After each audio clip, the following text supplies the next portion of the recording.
Hello everybody.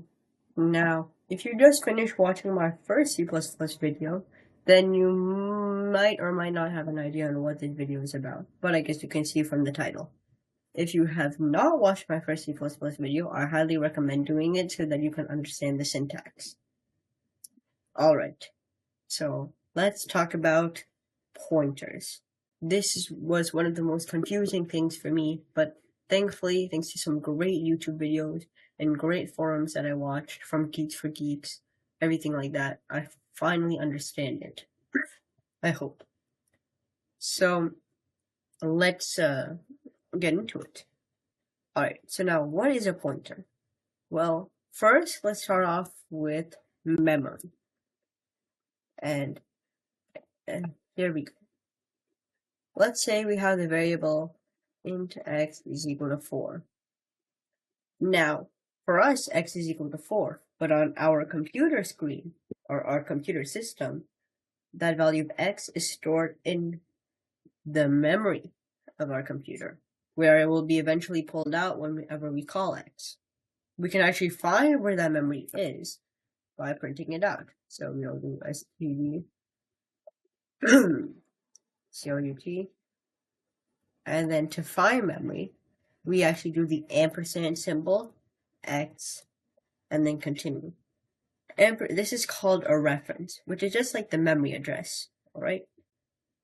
Think about it as the home where x lives. And in fact, we can think of x as a person, where x is person 4, and he lives at this home, which we'll find out soon enough.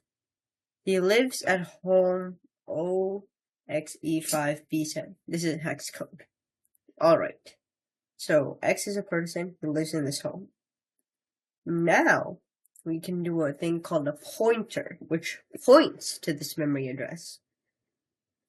So in order to make a pointer, first look at what the type x is. X is an int, so we type int. Then we do asterisk. Now the asterisk can be connected to the int, it can be connected to the pointer. It doesn't matter. Now I'm going to call my variable x pointer. And we're just going to make a variable that stores the address. And that is equal to the memory address of x. Think of x pointer like maybe a mailbox sign. If I go to the mailbox, then I can find the home address from the mailbox. So for example, if I print out x pointer, I guess my compiler really knows me. Yep, that's its memory address. Now, there's one more thing called dereferencing. So we can dereference a pointer, which basically means instead of, okay, we know that you know what its memory is, but what is that value inside that memory? So it's like, alright, we know what house it is. Now who is the person living in that house? In order to do that, without any type, we do asterisk x pointer. And I guess print line. So coot. Now we're dereferencing this pointer, which basically means go to the address and pull out the person, or in this case, the variable. And this will be equal to 4. So basically, imagine your thing as a variable, your value, your variable as a person in the house. For example, let's do it with car. Now, of course, we can't do int x pointer because it's a car type, not x. Alright, think of it as the people with car type live in the car houses, and the people with int types live in the int houses. Alright, so car x pointer, and then now we go to the x pointer is a mailbox address. So it's like, alright, x pointer is the address, go to the house, and pull out who lives there, which is going to be our pointer, A. Now you might be wondering, what the heck is a use of pointers, besides maybe some itty-bitty memory stuff? Well, there is actually one very important use. And that happens when passing it on to a function. Consider this function void make number 43, and then we just take the value of num, and we say that n is equal to 43. Alright, and then let's call our int n, or int x, equal to 150. Now, when we call on make number 43 of x, and now we'll just print out what x is.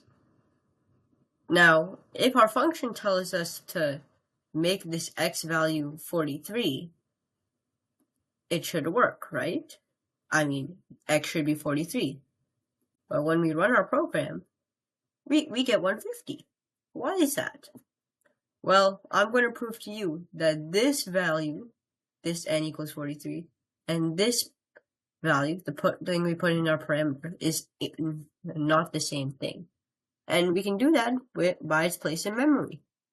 So I'm going to ask to print out the memory address of n is, and then we call on the memory address of n, and we end line, and now the memory address of x is everything. Alright, now that we got those two taken care of, let's see. Now, if these were the same variables, they should have the same memory, right? But look at that. They're different. They're different values of memory. And so, what's going on? Well, this is something called a pass-by value function, which just means you give the value of n, and it makes this void function actually makes a copy of n. It makes a copy of this parameter and alters that. So I guess it's like duplicating the person, changing the person, cloning a person, and changing them. Now, the original person does not get changed. Alright, so yeah, most of the time this might not matter. For example, if you need to make a for loop and your range is a parameter, it wouldn't matter. The value doesn't matter. But what if I actually want to make this value of x 43? Well, I mean, there is actually a way to do that. We could just say x is equal to make number 43, or we'll return that value.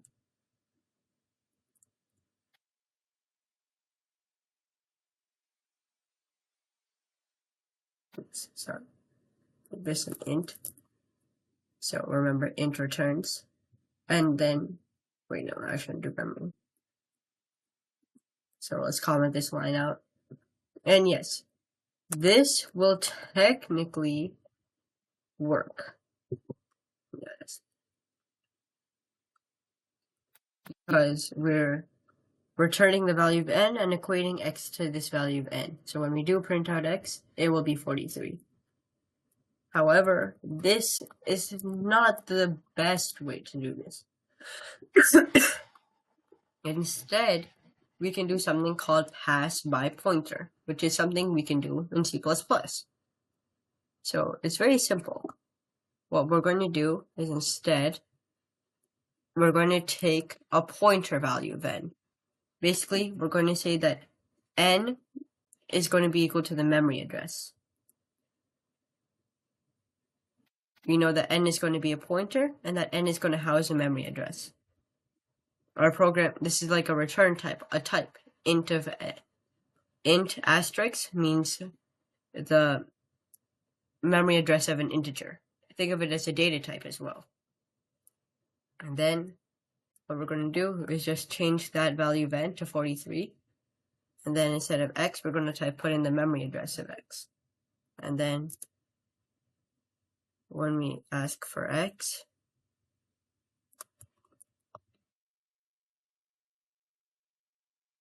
x is 43. So what happened? Basically, it's almost like we gave it the address. Now, alright, remember, int asterisk just is like a type. So we prepared our function to take in an address, a memory address. And then we said, all right, we go to that memory address as home. We take that value in that memory address and set that equal to 43. So we're physically changing the original person. And when we do this, we now make whoever's in that house 43. Well, that sounds like a weird way of saying it, but yeah, it's basically like that. All right. So that is the pass by pointer. This is good for switching numbers together. And if you want, in my next video, I can have that as a refresher. But there's one final thing called pass by reference. So what we can do is just do this. And when we change x is 43. Now this is called a pass by reference function. And basically we prepare again ourselves to take a memory address of n, integer, and then the memory address is an integer.